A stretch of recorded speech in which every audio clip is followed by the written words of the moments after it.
اور آپ کو سب سے پہلے مسجد اقصی لے جایا جا رہا ہے، جہاں پر مسلمانوں کا پہلا بیت المقدس یعنی پہلا وہ مرکز تھا جہاں پر مسلمان عبادت کرتے تھے یا اللہ کے ماننے والے عبادت کرتے تھے، یعنی اس جانب عبادت کی جاتی تھی۔ اور بیت المقدس یعنی جس جگہ اب آپ کو لے جایا جا رہا ہے، وہ جگہ حضرت ابراہیم علیہ السلام کے دور سے اللہ کی عبادت کے لیے مخصوص تھی، اور اس جگہ کے حوالے سے کہا جاتا ہے اسلام کی تاریخ میں کئی ایسی باتیں اور کئی ایسی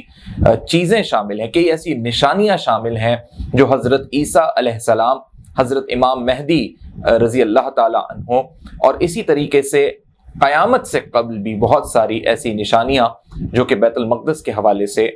معروف ہیں اور اپنی ایک تصدیق رکھتی ہیں، قیامت کی نشانیوں میں بھی ان کا شمار ہوتا ہے۔ تو آپ صلی اللہ علیہ وسلم کو مسجد اقصی لے جایا گیا، جو کہ قبلہ اول بھی کہلاتا ہے۔ براق کی سواری پہ جب آپ صلی اللہ علیہ وسلم مکہ سے مسجد اقصی کی جانب تشریف لے جا رہے تھے، تو راستے میں آپ کو ایک ایسی بوڑھی عورت دکھائی دی جس کی جانب آپ صلی اللہ علیہ وسلم نے غور سے نہیں دیکھا، اور وہ بہت بنی سنوری ہوئی تھی۔ کچھ روایتوں میں یہ بات ہے کہ آپ صلی اللہ علیہ وسلم نے دریافت کیا کہ حضرت جبریل امی سے، کیونکہ وہ اس میں آپ کے پاس آئے ہیں اللہ کی طرف سے اور وہی اپنے ساتھ آپ کو لے جا رہے ہیں، کہ کون عورت تھی۔ چونکہ آپ صلی اللہ علیہ وسلم نے اس کی جانب پلٹ کے بھی نہیں دیکھا، لیکن ایک انسان جب کسی مقام سے یا راستے سے گزرتا ہے تو یہ محسوس ہوتا ہے کہ کوئی شخص جیسے کھڑا ہوا ہے، اور وہ خاتون معلوم ہوئی۔ تو حضرت جبریل امی نے یہ فرمایا کہ یہ جو عورت تھی اس سے منسوب دنیا کی مثال ہے،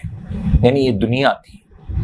دنیا کی مثال اس طریقے سے اللہ رب العزت نے واقعہ معراج میں اپنے نبی کے سامنے رکھی کہ یہ پوری دنیا اس عورت کے مانند ہے جو بوڑھی ہو چکی ہے، جس میں نہ اب حسن ہے، جس میں نہ اب کوئی ایسی چیز موجود ہے جس سے یہ کہا جا سکے کہ ایک عورت کے جو حسن و جمال والی خوبیاں ہوتی ہیں، لیکن اس نے اپنے آپ کو اس طرح زرق برق میں رکھا ہوا ہے یا اپنے چہرے کو اتنا سجایا اور سنوارا ہوا ہے کہ گویا اس کی جو ڈھلی ہوئی عمر ہے وہ تو نہیں چھپ رہی، لیکن اس نے اپنے آپ کو سجا سنوار کے رکھا ہوا ہے۔ تو حضرت جبریل امی نے یہ بھی فرمایا کہ اگر آپ اس کی جانب دیکھ لیتے یا آپ اس کی جانب متوجہ ہوتے یا آپ رکتے تو آپ کی امت یعنی امت محمدی دنیاوی معاملات کے اندر، دنیاوی کشش کے اندر اتنی مبتلا ہو جاتی کہ پھر وہ مختلف اقسام کی برائیوں میں پڑ جاتی اور ان کا جینا مرنا صرف اور صرف دنیا کے کاموں کے لیے ہو جاتا۔ تو امت محمدی کا جو بھی شخص یعنی جو سچا امتی ہوگا، جو آپ صلی اللہ علیہ وسلم کی جو روایت ہے کہ جو آپ صلی اللہ علیہ وسلم کی شریعت کے مطابق اپنی زندگی کو بسر کرے گا، گویا وہ اس دنیا کی اس ایسی جھوٹی کشش سے محفوظ رہے گا، اور جب وہ اس دنیا سے جائے گا تو اس کا ایمان کے ساتھ اس دنیا سے جانے کا معاملہ بنے گا۔ تو آپ صلی اللہ علیہ وسلم جب آگے کی جانب بڑھے تو مسجد اقصی پہنچنے کے بعد آپ صلی اللہ علیہ وسلم کا سفر اب آسمانوں کی جانب ہوا، اور واقعی معراج کا جو سب سے بڑا حاصل ہے وہ مسلمانوں کے لیے 5 وقت کی نماز کا فرض ہونا ہے۔ اب یہ مرحلے کیسے ہوئے؟ کیونکہ سب سے پہلے جو آغاز ہو رہا ہے بیت المقدس تک، جب آپ صلی اللہ علیہ وسلم نے یہ سیر کر لی تو وہاں سے پھر آپ صلی اللہ علیہ وسلم نے تمام انبیاء کرام کی امامت کرائی۔ اس طرح آپ صلی اللہ علیہ وسلم کو یہ لقب ہے کہ آپ امام الانبیاء ہیں۔ جتنے 1,24,000 سے کم و بیش انبیاء کرام رسول آپ اللہ رب العزت نے اس دنیا میں بھیجے، جو مختلف اپنی قوموں کے لیے آئے، مختلف دورانیے میں آئے، کچھ نبی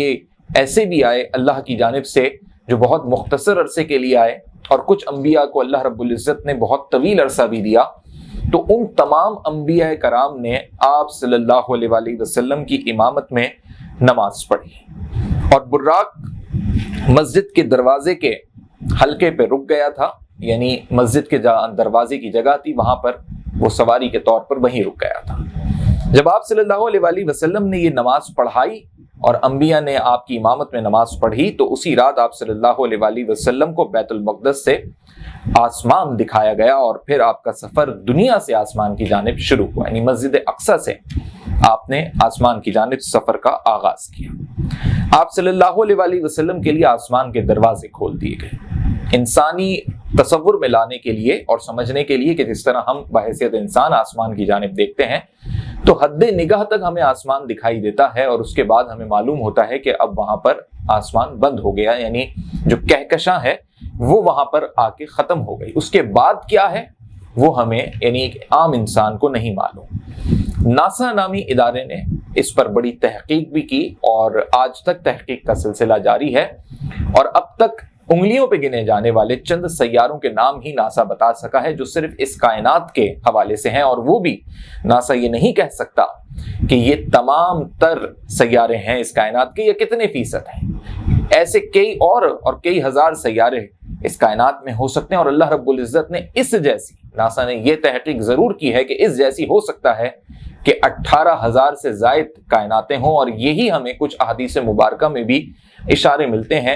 کہ ایک دفعہ حضرت جبریل امی سے بھی آپ صلی اللہ علیہ وآلہ وسلم ہم کلام ہوئے تو حضرت جبریل امی علیہ السلام نے یہ بات کہی تھی کہ کم و بیش 18,000 یا اس سے زائد کائناتیں اللہ رب العزت نے ایسی بنائی ہیں جو اگر ہم بحیثیت مسلمان اور انسان دیکھیں تو یہ ہماری صرف ایک کائنات ہے، اور اس ایک کائنات میں ہم صرف ایک سیارے یعنی کرۂ ارض ارتھ پر ہیں، اور اس زمین کے بھی ہم ایک بہت مخصوص سے حصے پر اپنے کسی ملک، کسی شہر یا کسی ایک جگہ پر قیام پذیر ہیں۔ تو اللہ کی قدرت کا اس سے اندازہ لگایا جا سکتا ہے۔ جہاں پر انسان کی حد نگاہ ختم ہوتی ہے وہاں سے آسمان کے دروازے کھلے، اور پھر آپ صلی اللہ علیہ وآلہ وسلم کا یہ سفر شروع ہوا تو آپ صلی اللہ علیہ وآلہ وسلم کو براق کے ذریعے پہلے آسمان پر لے جایا گیا، جہاں پر آپ صلی اللہ علیہ وآلہ وسلم کی ملاقات اپنے جد امجد یعنی ہم سب کے والد، ہم سب کے باپ حضرت آدم علیہ السلام سے ہوئی۔ حضرت آدم علیہ السلام پہلے نبی ہیں اور اس دنیا میں آنے والے پہلے انسان ہیں، اور انسانوں کی تخلیق میں سب سے پہلے تخلیق ہونے والے حضرت آدم علیہ السلام ہیں۔ حضرت آدم علیہ السلام سے جب آپ کی ملاقات ہوئی تو آپ صلی اللہ علیہ وآلہ وسلم نے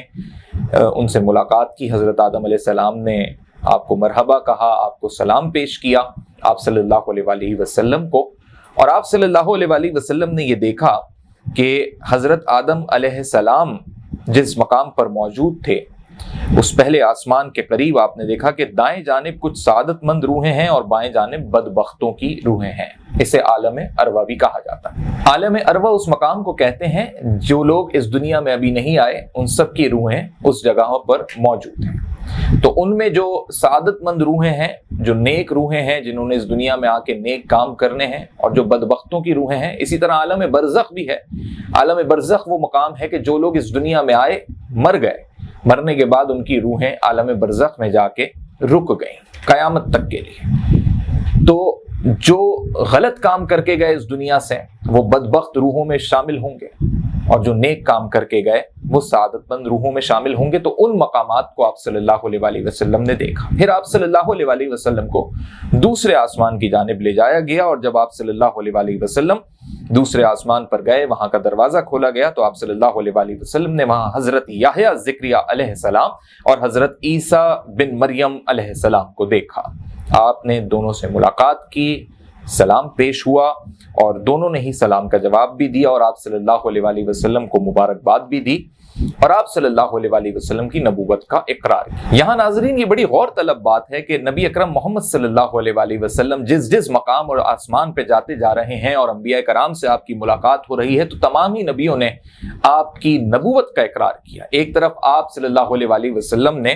نماز کی امامت کرائی تو آپ امام الانبیاء کہلائے، اور دوسری جانب تمام ہی انبیاء کرام نے آپ صلی اللہ علیہ وآلہ وسلم کی نبوت کا اقرار کیا۔ جس طرح ہم لا الہ الا اللہ محمد رسول اللہ کہتے ہیں، اسی طرح انبیاء کرام نے بھی یہی الفاظ یا اس سے زیادہ کلمات ادا کیے اور آپ کی نبوت کا اقرار کیا، تو اس سے یہ سمجھ آتا ہے کہ امت محمدی کو وہ ممتاز مقام حاصل ہے کہ امت محمدی کا ہر فرد اس بات پر فخر محسوس کرتا ہے، اس بات پر اللہ کا شکر گزار ہے کہ اللہ نے ہمیں جس نبی کا امتی بنایا وہ نبی اکرم محمد صلی اللہ علیہ وآلہ وسلم کا مقام و مرتبہ یہ ہے کہ تمام کائنات تمام جہان ان کے لیے بنے، اور تمام انبیاء کرام جو 1,24,000 سے کم و بیش ہیں، جن کی اپنی اپنی قومیں ہیں، اپنی اپنی امتیں ہیں، اپنی اپنی تاریخ ہے، ان انبیاء کرام نے خود نبی اکرم محمد صلی اللہ علیہ وآلہ وسلم کا اقرار کیا۔ تو یہ بڑی فضیلت کی بات ہے امت محمدی کے لیے، ہم سب کے لیے، کہ ہم اور انبیاء کرام، اور اسی حوالے سے ایک روایت اور ایک حدیث بھی یہ ہے کہ کچھ امتی تو ایسے بھی اٹھائے جائیں گے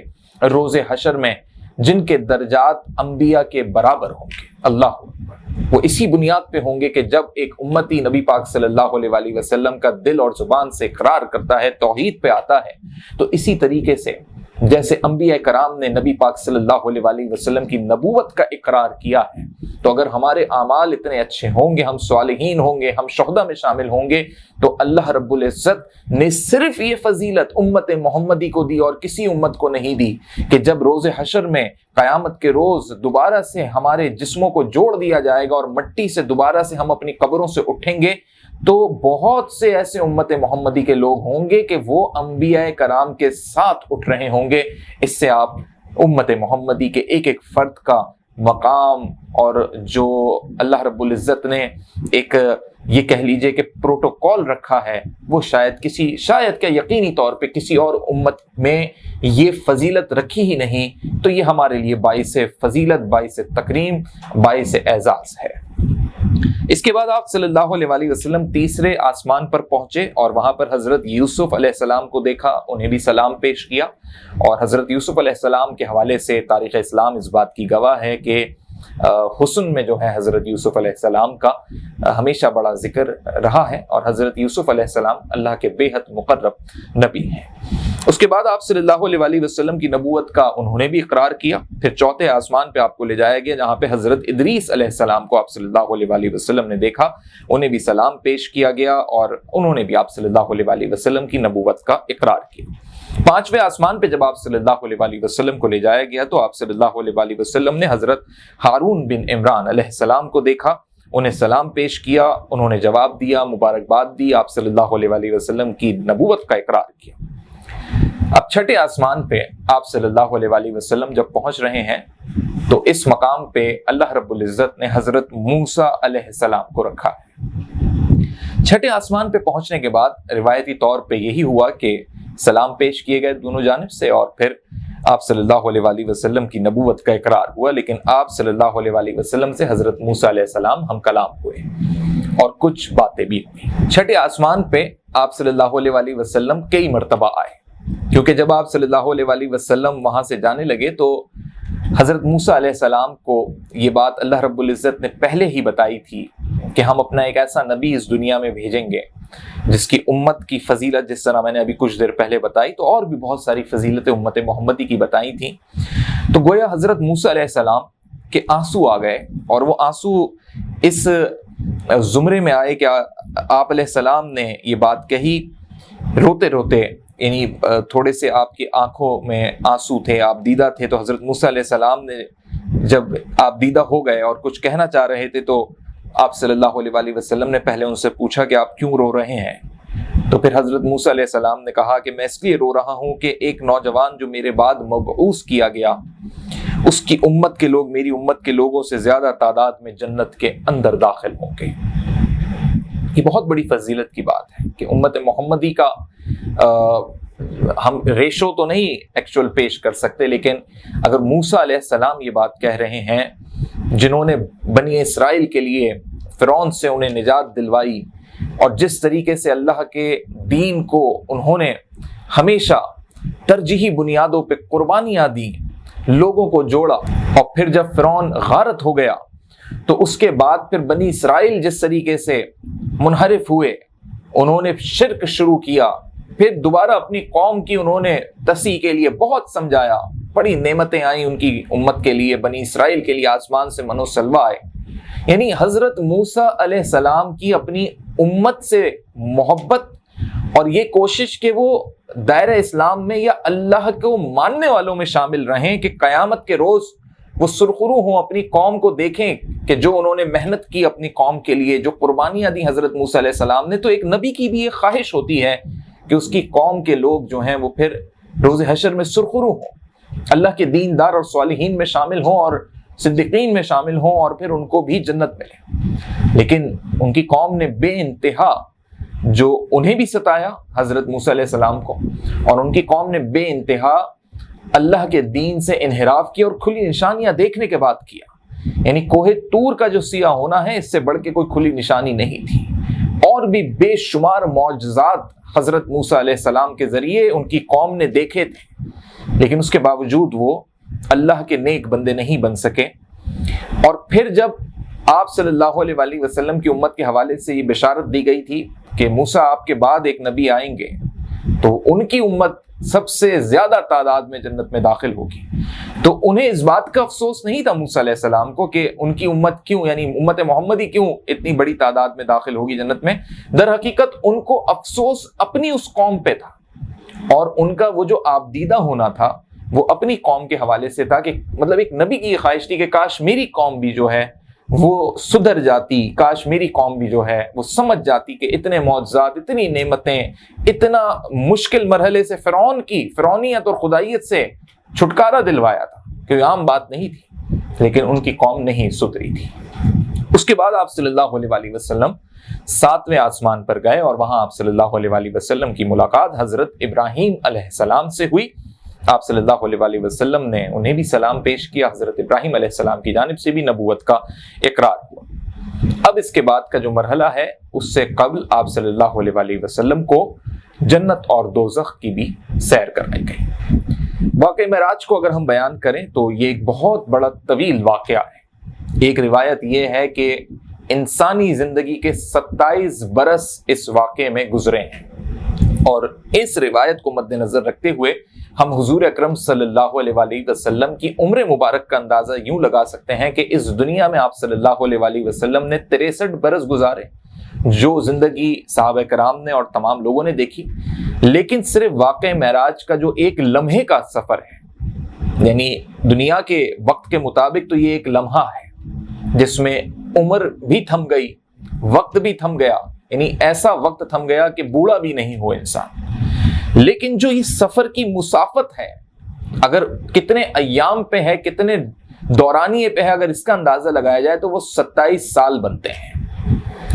اس روایت میں بے حد اختلافات موجود ہیں، اس لیے ہم مکمل طور پہ تصدیق سے یہ بات نہیں کہہ سکتے کہ نبی اکرم صلی اللہ علیہ وآلہ وسلم کی عمر مبارک 90 برس ہیں. یہ ضرور کہہ سکتے ہیں کہ 63 برس آپ صلی اللہ علیہ وآلہ وسلم نے اس دنیا میں ہمارے سامنے، یعنی تاریخ اسلام کی مطابق اس دنیا میں لوگوں کے سامنے آپ نے گزارے.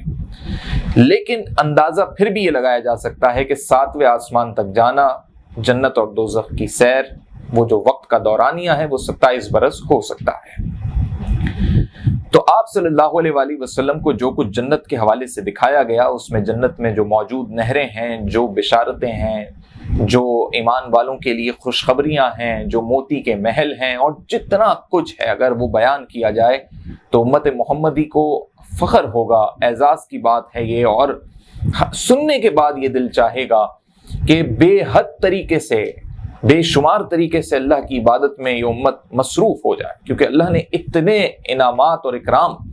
امت محمدی کے لیے رکھے ہیں. اور بہت چھوٹی چھوٹی نیکیوں پہ، یعنی راستے سے کنکر ہٹانے والوں کے لیے بھی جنت میں مقامات ہیں. اتنی چھوٹی چھوٹی نیکیاں کہ اگر ہم اندازہ کریں تو ہم عام زندگی میں یہ اپنے معمولات میں، اپنے روزمرہ کے کام میں یہ نیکیاں رکھتے ہیں، اور کبھی ہمیں اندازہ بھی نہیں ہوتا کہ اتنی چھوٹی چھوٹی نیکیوں کے اوپر، سلام کا جواب دینے کے اوپر ایسے ایسے مواقع اللہ نے رکھے ہیں کہ روز حشر میں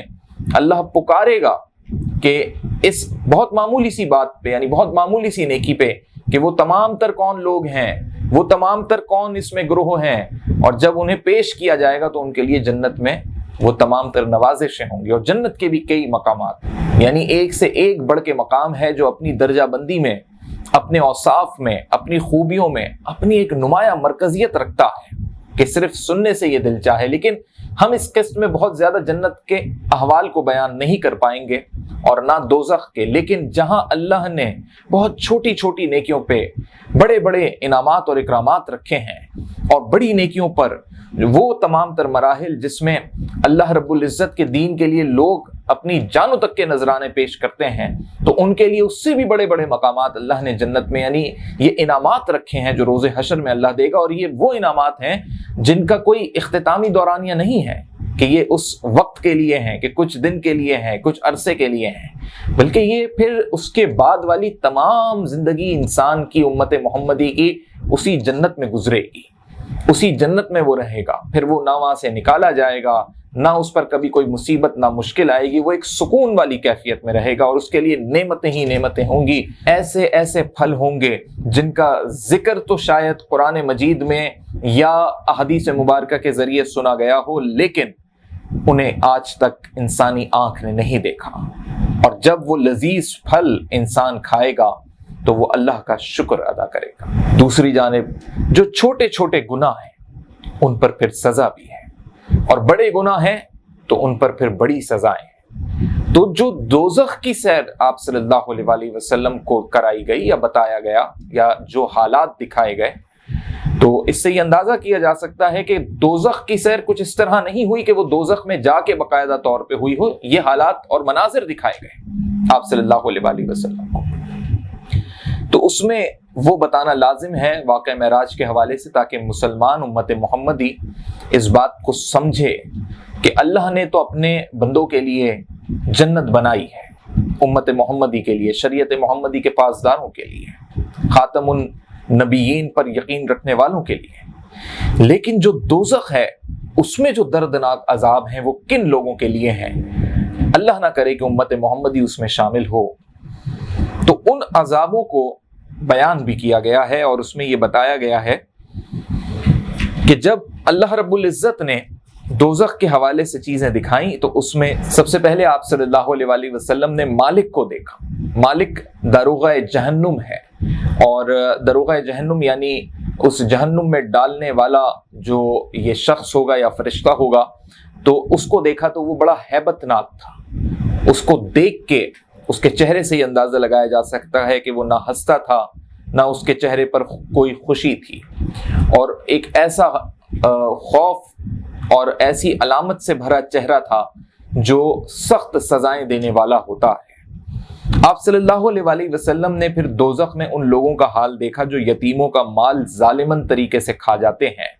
یا اپنی چالاکیوں سے کھا جاتے ہیں. تو ان کے ہونٹ اونٹ کے ہونٹوں کی طرح لٹکے پڑے تھے، اور وہ اپنے منہ کے اندر پتھر کے ٹکڑے لے کر چبا رہے تھے، ٹھوس رہے تھے. اور اس کے بعد جس جگہ سے انسان فضلہ نکالتا ہے اس جگہ سے وہ پتھر نکل رہے تھے. تو گویا ان کے جسم کا اندرونی حالت کا اندازہ یہ ہو سکتا ہے کہ وہ پھر خون کے ساتھ جو ہے ان کا فضلہ نکل رہا تھا، اور پتھر وہاں سے باقاعدہ طور پہ نکل رہے تھے. پھر آپ صلی اللہ علیہ وآلہ وسلم کو سود خوروں کا حال دکھایا گیا کہ ان کے پیٹ اتنے بڑے ہو چکے تھے کہ ان سے ہلا نہیں جاتا تھا، اور ان سے بالکل بھی یہ سمجھ لیجئے کہ ایک قدم بھی وہ آگے نہیں بڑھ سکتے تھے. اور وہ اس درد اور اس قرب میں تھے،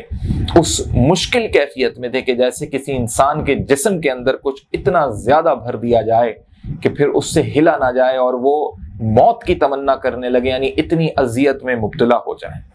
پھر آل فرعون کو دیکھا گیا. یہاں پر آل فرعون سے مراد یہ ہے کہ وہ لوگ جو اس دنیا میں خدائیت کا اپنا دعویٰ کرتے ہیں، چاہے وہ سردار بن کر کرتے ہوں، چاہے جاگیردار بن کر کرتے ہوں، چاہے وہ سیاستدان بن کر کرتے ہوں، تو وہ آل فرعون میں شامل ہوں گے جو خدائیت کا دعویٰ کرتے ہیں، جو انسانوں کو مجبور کرتے ہیں کہ وہ ان کے سامنے یعنی انسان ان کے سامنے جھکے، جو انسانوں کو مجبور کرتے ہیں کہ وہ انہیں خدا کے مقابل مانے اور ان سے مانگے. یہ بھی اس میں سمجھنے والی بات ہے کہ ان لوگوں کا شمار بھی آل فرعون میں ہوگا. تو ان کو آگ پر لٹایا جاتا تھا اور انہیں روند دیا جاتا تھا، یعنی ایک تو انہیں تپتی ہوئی آگ پر لٹایا جاتا تھا جس سے ان کے جسم جلتے ہوں گے، اور پھر جب روندنے والا جو ایک معاملہ ہے اس سے یہ اندازہ ہوتا ہے کہ انہیں پھر روند کے یعنی اس دہکتے ہوئے انگاروں کے اوپر، اس آگ کے اوپر اور دبایا جاتا تھا، روند دیا جاتا تھا یہ ہے ان لوگوں کی سزا جو اپنے آپ کو خدا کے مقابل مانتے ہیں، یا لوگوں کو یہ کہتے ہیں کہ وہ ان سے مانگیں اور اللہ کے مقابل سمجھنے لگ جائیں، یا وہ اپنی فرعونیت ان کے سامنے لاتے ہیں اور عام انسانوں پہ ظلم ڈھاتے ہیں۔ پھر آپ صلی اللہ علیہ وآلہ وسلم نے زنا کاروں کو بھی دیکھا۔ یہ بڑا ہی ایک ایسا واقعہ ہے جو تمام ہی انسانیت کے لیے سمجھنے والا ہے کہ روز حشر میں اور دوزخ میں ایسے لوگ جو معمول کے مطابق زنا کو یعنی معمول سمجھتے تھے، زنا کو کھیل سمجھتے تھے، جن کے لیے زنا کرنا اپنی لذت کو، اپنے نفس کے اطمینان کو ایک کھیل بن چکا تھا، ایک عام سی بات بن گئی تھی، یعنی وہ زنا کو گناہ ہی نہیں سمجھتے تھے۔ اور وہ لوگ جنہوں نے زنا اس زمرے میں آ کے کی کہ انہوں نے صرف اپنے نفس کو مطلوب جانا، یعنی اپنی تسکین کے لیے کی، تو ان لوگوں کے لیے جو سزائیں ہیں، یہ تمام زناکاروں کے لیے وہ سزائیں ایسی ہیں کہ دوزخ میں ان کے سامنے ایک تازہ گوشت رکھا جائے گا، اور پھر ان کے سامنے اسی جگہ ایک انتہائی بدبودار سڑا ہوا گوشت کہ ایک عام انسان، یعنی ہماری آپ کی زندگی میں اگر کوئی گندگی ہمارے سامنے رکھی جائے، اور بالخصوص جب کھانے پینے کی چیزوں پہ کوئی گندگی ہو تو ہمیں ویسے ہی کراہیت آتی ہے، تو بہت درجہ سڑا ہوا چھیچڑے نما خراب بدبودار اور ایسا گوشت جس کے اندر سے مواد نکل رہا ہو، اتنا بدترین گوشت ان کے سامنے رکھا جائے گا، اور پھر وہ مجبور ہوں گے، یعنی ان کا دل یہ چاہ رہا ہوگا اس وقت کہ وہ صاف گوشت کو کھائیں، اور جب داروغہ جہنم کا حکم ہوگا کہ تم اس گوشت کو کھاؤ جو بہت ہی بدبودار گوشت ہوگا کیونکہ وہ سزا ہوگی ان کی، تو وہ اس داروغہ جہنم کے حکم پر کیونکہ نہیں کھائیں گے تو سزا ملے گی، اور پھر وہ جب کھائیں گے تو ان کو اس سے اندازہ ہوگا، یعنی ایک ذہنی اور جسمانی طور پہ ان کے اندر کی یہ کیفیت ہوگی کہ وہ مرنے کو ترجیح دیں گے اس گوشت کے کھاتے ہوئے، لیکن انہیں وہ گوشت کھلایا جائے گا اور اس سے ان کی موت واقع ہوگی، اور بار بار اٹھا کے ان کو اس طریقے کا گوشت کھلایا جائے گا، جس سے یہ ثابت ہوتا ہے کہ زنا کی کتنی ناپسندیدگی ہے اللہ کی جانب سے اور کیا اس کی سزا ہے جہنم میں۔ آگے آپ صلی اللہ علیہ وآلہ وسلم نے ان عورتوں کو دیکھا جو اپنے شوہروں کی نافرمان تھیں، یعنی وہ عورتیں جو اپنے شوہروں کے اوپر حکم چلاتی تھیں، اپنے شوہروں کو بے حد پریشان کرتی تھیں، وہ عورتیں جنہوں نے اپنے شوہروں سے بے جا ایسی خواہشات کی ہوں گی، بے جا ایسے مواقع ان کے سامنے رکھے ہوں گے کہ ان کے شوہر اس دنیا میں بے حد ساری عمر ان سے پریشان رہے ہوں گے، تو یہ عورتیں جو اپنے شوہروں سے بدگوئی کرتی تھیں، بد کلامی کرتی تھیں، تو وہ الٹی اپنی چٹیا کے بل لٹکی ہوئی تھی، یہ ان کی سزائیں تھیں۔ ناظرین کرام، یہ سزائیں صرف اس حد تک ہیں جو بدگوئی، بدسلوکی، احترام نہ کرنے والی کیفیت کے حوالے سے ہیں۔ آگے کی جو سزائیں ہیں وہ اس سے زیادہ ہیں، اور اس کا جو سبب ہے وہ اس سے زیادہ ہے، یعنی ان سزاؤں کا سبب بھی زیادہ ہے کہ اب ان عورتوں کا ذکر ہو رہا ہے جو چھپ چھپ کے زنا کرتی تھیں، بدکاری کرتی تھیں، اور انہوں نے ایسی بدکاریاں اس دنیا میں کی ہوں گی کہ وہ ہوں گی کسی کے نکاح میں، لیکن انہوں نے اولادیں کسی اور مرد کی پیدا کی ہوں گی، یعنی انہوں نے جو حمل ٹھہرایا ہوگا وہ کسی اور مرد کے نطفے سے ٹھہرایا ہوگا جو کہ ایک حرام ہوگا، اور ان میں بیشتر ایسے مرد ہوں گے جنہیں یہ بات معلوم نہیں ہوگی کہ وہ جسے اپنی اولاد سمجھتے ہیں وہ اولادیں ان کی نہیں ہیں بلکہ وہ کسی اور مرد کی ہیں۔ اور اسی حوالے سے اللہ رب العزت جب قیامت میں لوگوں کو اٹھائے گا تو ان کو ان کی والدہ کے نام سے اٹھائے گا، کیونکہ اس روز اس کی ماں اس بات کی تصدیق کرے گی کہ وہ شخص، وہ اولاد، چاہے وہ مرد ہو یا عورت، وہ در حقیقت کس کی اولاد ہے، اس کا باپ در حقیقت کون ہے۔ تو گویا وہ عورتیں جو بدکاری کرتی تھیں، جو ایک شخص کے نکاح میں رہتے ہوئے دوسروں سے زنا کرتی تھیں یا حمل ٹھہراتی تھیں جو کسی اور مرد کا ہوتا تھا، اور سائنٹیفکلی اعتبار سے بھی اس بات کو مد نظر رکھنا چاہیے جو اسلام کے اندر بے حد ممنوع، بے حد بڑے گناہ میں تصور ہوتی ہے، اور اس کا بے حد جو ہے منع کیا گیا ہے کہ جو بیبی ٹیسٹ ٹیوب بچے ہوتے ہیں جس میں یہ کہا جاتا ہے کہ اس میں جو اسپرم ہوتا ہے وہ کسی اور مرد کا ہوتا ہے، اور وہ لوگ جو بیبی ٹیسٹ ٹیوب کے ذریعے بچوں کی پیدائش کے حوالے سے کرتے ہیں، یعنی کہیں ایسے واقعات جو ویسٹرن کنٹریز کے اندر بہت زیادہ عام ہیں کہ اگر کوئی مرد جو ہے وہ اپنی صلاحیت نہیں رکھتا اولاد پیدا کرنے کی، تو ڈاکٹرز اور میڈیکل کے جو ماہرین ہیں وہ بیبی ٹیسٹ ٹیوب کا مشورہ دیتے ہیں، تو وہ بھی اس زمرے میں شامل ہوں گی روز حشر میں، کیونکہ ان عورتوں نے بے شک زنا نہیں کی ہوگی، بدکاری نہیں کی ہوگی، لیکن حمل جو ٹھہرایا ہوگا وہ کسی اور مرد کے نطفے کا ہوگا۔ اور اللہ نے یہ چیزیں اپنی قدرت میں رکھی ہیں، یعنی اگر کسی کو اولاد نہیں ہو رہی، تاخیر ہو رہی ہے،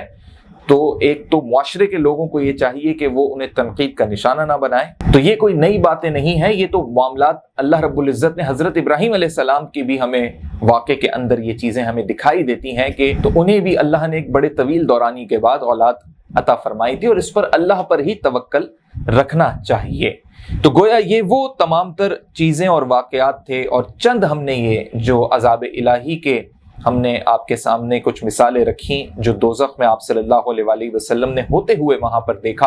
اور پھر امت محمدی کو بتایا، تو یہ وہ بنیادی گناہ ہے جس میں جھوٹ بولنا، رشوت ستانی کے حوالے سے بھی گناہ ہیں، اور کئی ایسے گناہ بھی ہیں جس میں یہی عورتیں جو بہت زیادہ بدگوئیوں کے ساتھ ساتھ لڑوانے والی عورتوں کے حوالے سے بھی گناہ ہے۔ اچھا، خواتین کے حوالے سے یہ گناہ صرف منسوب نہیں، اگر یہ گناہ مرد بھی کریں گے تو ان کے لیے بھی یہی سزائیں ہیں، لیکن اس وقت جو دوزخ کے مناظر آپ صلی اللہ علیہ وآلہ وسلم کو دکھائے گئے تو ان میں خواتین کی تعداد زیادہ تھی، لہٰذا یہ عورتیں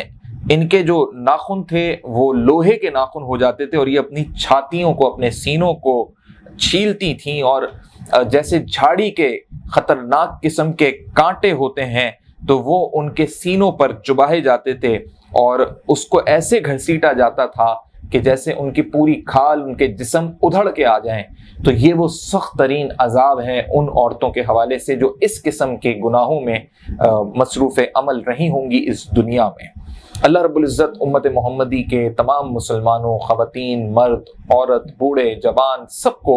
اس طرح کے گناہوں سے محفوظ رکھے، اور اگر کسی سے گناہ سرزد بھی ہوئے ہوں تو اللہ نے امت محمدی کے لیے توبہ کے دروازے کھلے رکھے ہیں کہ سچے دل سے توبہ کر لی جائے، جس پہ آپ صلی اللہ علیہ وآلہ وسلم کا بھی یہ فرمان ہے کہ پھر وہ معاملہ اللہ اور اس کے بندے کا ہوگا کہ اللہ اس کے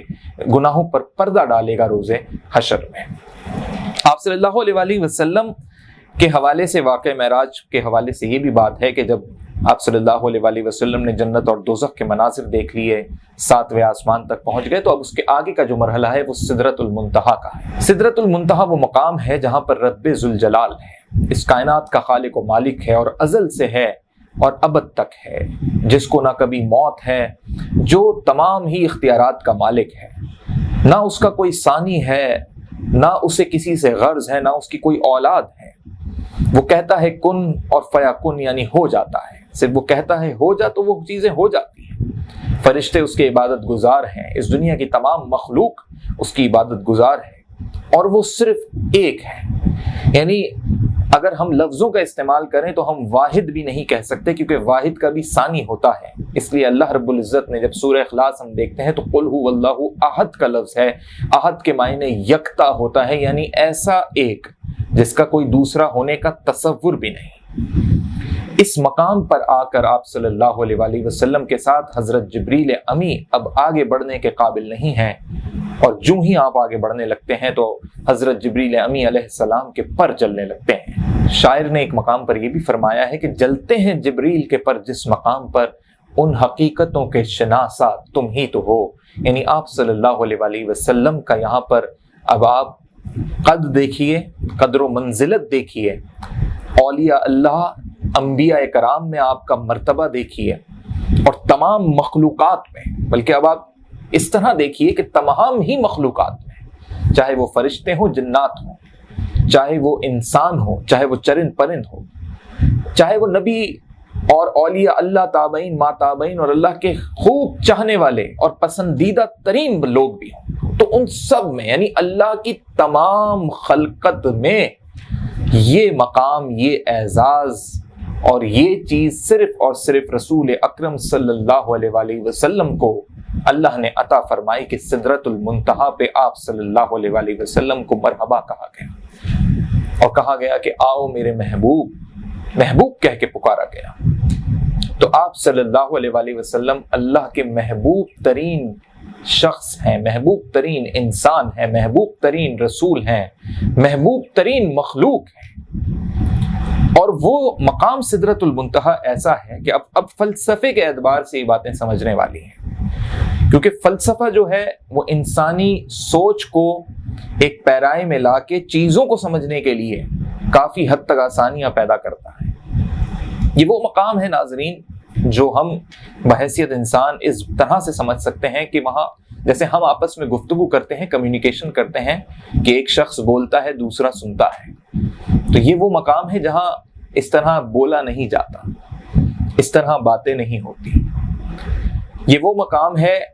جو ایک عام انسان جس طرح کسی مقام پہ آ جائے، یعنی میرا کوئی گھر ہو، آپ کا کوئی گھر ہو، وہ ایک مقام کہلائے گا، اور کوئی وہاں پر آ جائے تو یہ ویسا مقام بھی نہیں ہے کہ کوئی آ گیا۔ یہ ایک ایسا مقام ہے کہ جو آ گیا وہ اسی نور میں ڈھل گیا،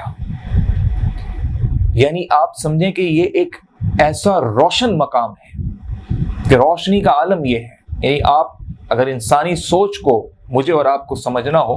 تو ایک بند کمرہ ہو، اور اس بند کمرے میں ہر طرف اتنی روشنی ہو، اتنی روشنی ہو کہ کوئی بھی انسان داخل ہو، میں داخل ہوں، آپ داخل ہوں، تو ہمیں پھر کچھ دکھائی نہیں دے گا، یعنی ہم اس روشنی میں ہی شامل ہو جائیں گے۔ یہ وہ مقام ہے۔ اب اس مقام پہ کمیونیکیشن یا گفت و شنید یا بات چیت جو ہے وہ عام انسانوں کی طرح نہیں کہ ایک انسان بولے گا دوسرا سنے گا، دوسرا کہے گا تو پھر پہلا سنے گا، بلکہ جب اس ماحول میں، اس جگہ کے روشنی اور نور میں جب ڈھل جائے گا انسان، تو یہ ڈیٹا ٹرانسفر کی طرح ادھر سے ادھر چیزیں ہوں گی۔ اور اللہ رب العزت نے قرآن کریم کے ذریعے جو نشانی بتائی وہ بہت ہی واضح ہے، اور اس میں امام ابن قیم بھی لکھتے ہیں جو کہ سورہ نجم میں اللہ تعالیٰ نے فرمایا کہ ثم دنا فتد اللہ، پھر وہ نزدیک آیا اور قریب تر ہو گیا۔ رسول اکرم صلی اللہ علیہ وآلہ وسلم کے حوالے سے فرمایا گیا، اور روایت میں یہ ہے کہ جیسے کمان ہوتی ہے۔ اب یہاں یہ سمجھانے والی بات ہے کہ اللہ نے قرآن کے ذریعے، روایتوں کے ذریعے انسانوں کو، امت کو یہ سمجھایا کہ جب آپ صلی اللہ علیہ وآلہ وسلم قریب آئے تو مزید قریب تر ہوتے چلے گئے۔ تو قریب تر سے کیا مراد ہے؟ قریب تر سے مراد ہے ہم قریب تر، انسان اسی کو سمجھتا ہے جہاں پہ آگے معاملہ ختم ہو جائے، یعنی ایک دیوار ہو، ہم کہیں کہ اس کے قریب جاؤ تو ایک انسان قریب جائے گا تو رک جائے گا، اس کے بعد وہ کہے گا کہ اب آگے تو دیوار آ گئی۔ اور قریب تر یہ ہوگا کہ اتنا قریب چلے جاؤ کہ فرق محسوس نہیں ہوگا کہ آگے دیوار اور انسان میں اب مطلب آپس میں مل جاؤ بالکل، تو اس کو کہتے ہیں قریب تر۔ یہ اللہ نے بڑی واضح نشانی سورہ نجم میں دی، اور مختلف روایتوں سے یہ بات ثابت ہوئی کہ جیسے کمان ہوتی ہے جس میں تیر کو کھینچ کر چھوڑا جاتا ہے، تو وہ کمان بالکل ایسے ہوتی ہے جیسے انسانی سینے کو اب یہ سمجھنے والی بات ہے کہ ہمارا جو انسانی سینہ ہے وہ ایک کمان کی طرح ہے، تو جیسے دو کمانیں مل گئیں، تو گویا یہ سمجھا جا سکتا ہے، یہ تصور میں لایا جا سکتا ہے کہ جب آپ صلی اللہ علیہ وآلہ وسلم کا وہاں ویلکم ہوا، اللہ رب العزت نے اپنے محبوب کو بلایا اپنے پاس، تو جیسے دو کمانیں مل گئی ہوں، تو اب آپ صلی اللہ علیہ وآلہ وسلم کے ساتھ جو بھی باتیں ہو رہی ہیں، جو بھی وہاں آپ صلی اللہ علیہ وآلہ وسلم کہہ رہے ہیں، یا آپ صلی اللہ علیہ وآلہ وسلم کو اللہ رب العزت بتا رہا ہے، وہ لفظوں میں نہیں ہے۔ یہ بڑی سمجھنے والی بات ہے۔ جیسے حضرت موسیٰ علیہ السلام کوہ طور پہ جا کے اللہ رب العزت سے کلام کرتے تھے، اور آپ علیہ السلام کا یہ لقب ہے کلیم اللہ کا، تو وہاں پر باتیں ہوتی تھیں، تو حضرت موسیٰ علیہ السلام کو اس طرح سے اللہ نے اپنا جلوہ نہیں دکھایا، وہاں پر کلام ہوتا تھا۔ حضرت موسیٰ علیہ السلام باقاعدہ طور پہ کلام کرتے تھے، آواز سنتے تھے۔ اسی طریقے سے جب آپ صلی اللہ علیہ وآلہ وسلم سدرۃ المنتہا پہنچے ہیں، تو یہ اس مقام کا پروٹوکول ہے کہ وہاں اس طرح باتیں نہیں ہیں، لفظوں میں نہیں ہیں، بلکہ وہاں دلوں میں اتر رہی ہیں، وہاں انسان اس نور میں جا کے ڈھل رہا ہے، اور اللہ رب العزت نے تو اپنے نبی پاک صلی اللہ علیہ وآلہ وسلم کو اپنے ہی نور سے پیدا فرمایا، تخلیق کی۔ اللہ نور السماوات والارض، اور اپنے ہی نور سے پوری کائنات کی تخلیق کی۔ تو وہاں پر آپ صلی اللہ علیہ وسلم کے پہنچنے کے بعد اللہ رب العزت سے ملاقات کے بعد جو روایتوں سے معلومات ہمیں ملتی ہیں اس میں یہ ہے کہ نماز کا فریضہ یعنی نماز کا تحفہ دیا جاتا ہے، اور ابتدا میں یہ 50 نمازیں اللہ رب العزت تحفے کی صورت میں امت محمدی کو عطا کرتا ہے۔ اور پھر آپ صلی اللہ علیہ وسلم سدرۃ المنتہا سے لوٹتے ہیں تو حضرت موسیٰ علیہ السلام سے پھر چھٹے آسمان پہ ملاقات ہوتی ہے، اور حضرت موسیٰ علیہ السلام یہ جاننے کے بڑے خواہش مند ہیں کہ ایک تو ان کو یہ بات کہ جی امت محمدی سب سے زیادہ تعداد میں جنت میں داخل ہوگی، دوسرا انہیں یہ بھی تھا کہ کیا سدرۃ المنتہا پہ رسول اکرم صلی اللہ علیہ وسلم اور اللہ کے درمیان معاملات طے پاتے ہیں یا بات چیت ہوتی ہے تو کچھ معلوم ہو سکے۔ تو جب موسیٰ علیہ السلام پوچھتے ہیں کہ یا رسول اللہ صلی اللہ علیہ وسلم بتائیے کہ آپ واپس آ رہے ہیں تو آپ کی امت کے لیے کیا تحفہ اللہ نے پیش کیا، تو آپ صلی اللہ علیہ وسلم نے یہ بات انہیں بتائی کہ 50 نمازیں جو ہیں وہ اللہ رب العزت نے میری امت کے لیے تحفے کی صورت میں دی۔ تو حضرت موسیٰ علیہ السلام آپ صلی اللہ علیہ وسلم کو کہتے ہیں کہ آپ اللہ سے تخفیف کا سوال کیجئے، آپ دوبارہ سدرۃ المنتہا جائیے، تخفیف کا سوال کیجئے یعنی کم کروانے کا، کیونکہ آپ کی امت دوسری امتوں کی نسبت کمزور ہے۔ اب آپ صلی اللہ علیہ وسلم واپس سدرۃ المنتہا جاتے ہیں اور یہ مراحل کئی دفعہ جاری رہتے ہیں، اور اللہ رب العزت 5-5 10-10 نمازیں کر کے یہ کم ہوتی جاتی ہیں، اور ایک وقت ایسا آتا ہے کہ 10 نمازیں رہ جاتی ہیں۔ آپ صلی اللہ علیہ وسلم بار بار جب آتے ہیں چھٹے آسمان پہ تو حضرت موسیٰ علیہ السلام پھر آپ سے دریافت کرتے ہیں، اور پھر آپ صلی اللہ علیہ وسلم جواب دیتے ہیں کہ اب اتنی تخفیف ہو گئی، اب اتنی نمازیں رہ گئیں۔ تو جب 10 ہو جاتی ہیں تب بھی موسیٰ علیہ السلام یہ کہتے ہیں کہ آپ ابھی دوبارہ جائیے اور اللہ سے پھر تخفیف کا سوال کیجیے۔ اس طرح موسیٰ علیہ السلام اور آپ صلی اللہ علیہ وسلم کے درمیان آمد و رفت کا یہ سلسلہ جاری رہتا ہے، اور آپ صلی اللہ علیہ وسلم کو واپسی اور طلب تخفیف کا مشورہ دیا جاتا رہتا ہے، اور پھر آپ صلی اللہ علیہ وسلم جب 5 نمازوں تک آ جاتے ہیں یعنی، اور اللہ فرماتا ہے کہ اب میں نے 5 نمازیں آپ کی امت کے لیے کر دی ہیں جس میں فجر، ظہر، عصر، مغرب اور عشاء ہے، تو پھر آپ صلی اللہ علیہ وسلم دوبارہ جب جانے لگتے ہیں پھر چھٹے آسمان پہ حضرت موسیٰ علیہ السلام سے ملاقات ہوتی ہے۔ پھر آپ صلی اللہ علیہ وسلم کو دوبارہ موسیٰ علیہ السلام یہ مشورہ دیتے ہیں کہ آپ صلی اللہ علیہ وسلم دوبارہ جائیے، پھر تخفیف کا سوال کیجئے۔ تو اب آپ صلی اللہ علیہ وسلم یہ فرماتے ہیں کہ موسیٰ علیہ السلام کو دیکھتے ہوئے کہ اب مجھے یہ شرم محسوس ہو رہی ہے اور میں اسی پر راضی ہوں اور میں اپنا سر تسلیم خم کرتا ہوں۔ اور پھر آپ صلی اللہ علیہ وسلم مزید کچھ دور تشریف لے گئے تو ندا آئی اللہ رب العزت کی طرف سے، یعنی اب آپ صلی اللہ علیہ وسلم کو حکم الہی ہو گیا کہ ہم نے آپ کی امت کے لیے جتنی 45 نمازیں تھیں وہ تخفیف اس کی کر دی ہے، اور اب اپنا ہم نے یہ فریضہ آپ کی امت پہ نافذ کر دیا ہے۔ اور اسی حوالے سے جو ہے پھر مختلف روایتوں میں ہمیں یہ دکھائی دیتا ہے کہ وہ 5 نمازیں پھر واقعہ معراج کے بعد مسلمانوں پر فرض ہو جاتی ہیں۔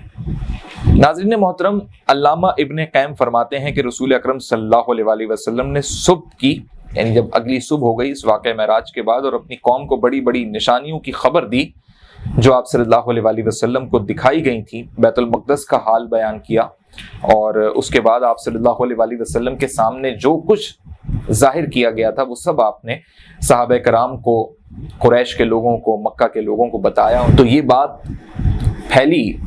تو یہ کوئی عام بات نہیں تھی، اور اس میں بہت سارے لوگ جو بیت المقدس دیکھ چکے تھے، مسجد اقصیٰ سے واقف تھے، جو حالات و واقعات آپ صلی اللہ علیہ وسلم نے بتائے تھے، تو وہ حالات دیکھ کے تو سب کو یہی لگا کہ یہ تو واقعی واقعہ معراج ہوئی ہے۔ تو جب ابو جہل تک یہ بات پہنچی تو ابو جہل کو بہت ایک عجیب سی بات لگی، لیکن اسے یہ بات معلوم تھی، اور ہر شخص سننے والے کو یہ بات معلوم تھی کہ نبی پاک صلی اللہ علیہ وسلم جھوٹ نہیں بولتے، وہ ہمیشہ سچ ہی بات کہتے ہیں۔ تو انہیں یہ یقین تو تھا کہ یہ واقعہ معراج ہوا ہے، لیکن وہ اس بات کے یقین کے ساتھ اقرار نہیں کرنا چاہتے تھے، ورنہ انہیں نبی کی نبوت کا اقرار کرنا پڑتا، اللہ کی وحدانیت کا اقرار کرنا پڑتا، لہٰذا وہ نہیں مانے۔ اب اس کا مذاق اڑانے کے لیے ابو جہل پہنچا حضرت ابو بکر صدیق کے پاس، اور ابھی تک حضرت ابو بکر صدیق کو اس بات کا علم نہیں ہوا تھا کہ گزشتہ شب جو ہے رات کے ایک پہر میں واقعہ معراج رونما ہو چکی ہے۔ تو ابو جہل نے کہا کہ ابو بکر، اگر میں تمہیں ایک بات کہوں کہ ایک شخص یہ کہتا ہے کہ وہ ایک رات میں مکے سے مسجد اقصی یعنی بیت المقدس تک گئے اور اس کے بعد پھر وہ ساتوں آسمان اور آسمان کی سیر کر کے واپس آ گیا اور پھر مکہ ہی آ گیا، تو تم کیا کہو گے، مان لو گے اس بات کو؟ ابو بکر نے کہا نہیں، یہ تو ممکن نہیں ہے۔ اب بڑے ہنستے اور مسکراتے ہوئے ابو جہل نے بتایا کہ یہ شخص کون کہتا ہے یہ بات؟ تو پھر ابو جہل نے کہا بڑے طنزیہ انداز میں، مسکرا کے، ہنس کے، مذاق اڑاتے ہوئے کہ تمہیں پتہ ہے ابو بکر یہ بات کون کہتا ہے؟ یہ بات تمہارا نبی محمد صلی اللہ علیہ وآلہ وسلم کہتے ہیں۔ تو جب ابو بکر صدیق نے حضور اکرم صلی اللہ علیہ وآلہ وسلم کا نام سنا تو نام سنتے ہی ابو بکر صدیق نے کہا کہ دیکھو ابو جہل، اگر یہ بات حضور اکرم صلی اللہ علیہ وآلہ وسلم نے کہی ہے، میرے نبی نے کہی ہے، تو میں اس بات کی گواہی دیتا ہوں کہ یہ واقعی ہوا ہے۔ آپ اس سے اندازہ کیجئے ایمان کا، صحابہ کرام کے ایمان کا یہ ہے مقام کہ نہ ابو بکر کو خود رسول اکرم صلی اللہ علیہ وآلہ وسلم نے بتایا، نہ کسی اور صحابی نے بتایا، نہ کسی معتبر شخص نے بتایا، بتا بھی کون رہا ہے؟ ابو جہل، اور وہ بھی مذاقیہ انداز میں۔ اور ابو بکر کے سامنے جب ابو جہل نے حضور اکرم صلی اللہ علیہ وآلہ وسلم کا نام لیا تو پھر حضرت ابو بکر صدیق رضی اللہ تعالیٰ عنہ نے فوراً اقرار کیا اور تصدیق کی کہ ہاں، اگر رسول اکرم صلی اللہ علیہ وآلہ وسلم نے بات کہی ہے تو پھر واقعی ایسا ہوا ہوگا، کیونکہ آپ صلی اللہ علیہ وآلہ وسلم جھوٹ نہیں بولتے۔ اور یہیں سے حضرت ابو بکر کو صدیق کا لقب ملا، یعنی حضرت ابو بکر کے نام کے ساتھ صدیق کا لفظ لگتا ہے۔ اسی طریقے سے اللہ رب العزت نے اپنے قرآن کے ذریعے، آیتوں کے نزول کے ذریعے، وحی کے ذریعے ایسی بہت سی نشانیاں جو ہیں واقع معراج سے منسوب کرتے ہوئے اہل یہود کو، اہل کفار کو دیں، جس سے وہ یہ سمجھ سکیں کہ اگر وہ اللہ کے دین پر نہیں آئے تو ان کے لیے دردناک عذاب ہے، اور اگر اللہ کے دین پر آ جاتے ہیں اور نیک اور صالح انسان بن جاتے ہیں تو پھر ان کے لیے عزت اور تکریم اور بہت سارے خیر اور انعامات ہوں گے۔ ناظرین محترم، واقع معراج کا یہ مختصر سا احوال ہم نے آپ کو اس قسط کے ذریعے بیان کیا، اور تاریخ میں ہمیں یہ بات ملتی ہے کہ پھر اس واقعے کے بعد نمازیں فرض ہو گئیں اور پھر مسلمان 5 وقت کی نماز باجماعت ادا کرنے لگ گئے۔ لیکن مسلمانوں کے لیے مکہ میں باجماعت حرم میں نماز ادا کرنا بے حد مشکل تھا، اور جس مقام پہ انہیں یہ مناسب سہولت ملتی تھی وہاں پر نماز کی ادائیگی ہوتی تھی، اذان بھی دی جاتی تھی۔ اور اس کے بعد پھر تاریخ میں جو ہمیں ایک اگلا مرحلہ ملتا ہے وہ ہے بیعت عقبہ کا، اور پہلی بیعت عقبہ جو ہے وہ اسلامی تاریخ میں ممکن ہوتی ہے، اور اس میں یثرب کے لوگوں کا ایک بڑا کردار ہے۔ تو آنے والی قسط کے اندر ہم آپ کو بتائیں گے کہ یہ بیعت کس نے لی، عقبہ کون سا مقام ہے جس مقام پہ یہ بیعت ہوئی، اور اس بیعت کے بعد جو ہے مدینے کے اندر یعنی یثرب کے اندر، اس وقت یثرب کہا جاتا تھا، تو یثرب میں کس طرح اسلام پھیلنا شروع ہوا اور اس کے خد و خال کیا ہیں، اگلی قسط میں ہم آپ کو یہ تمام احوال بتائیں گے۔ اس قسط میں جانے انجانے میں بیان کرتے ہوئے اگر مجھ سے کوئی غلطی سرزد ہوئی ہے تو میں اللہ کے حضور معافی کا طلبگار ہوں۔ السلام علیکم ورحمۃ اللہ۔